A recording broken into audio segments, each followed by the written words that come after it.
What is syntax? Syntax.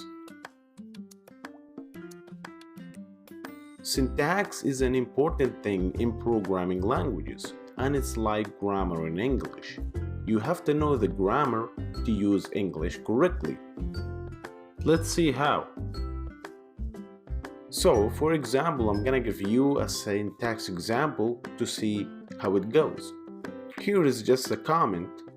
So, syntax is like grammar in English, and all programming languages have that. So, the example of the syntax will be for loop.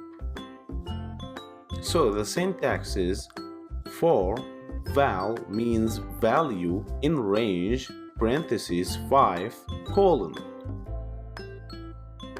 Then print val or value.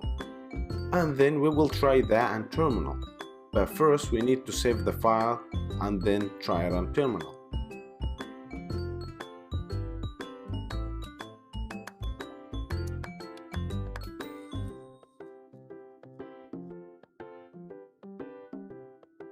As you can see here, the for loop works well and start counting from 0 to 4.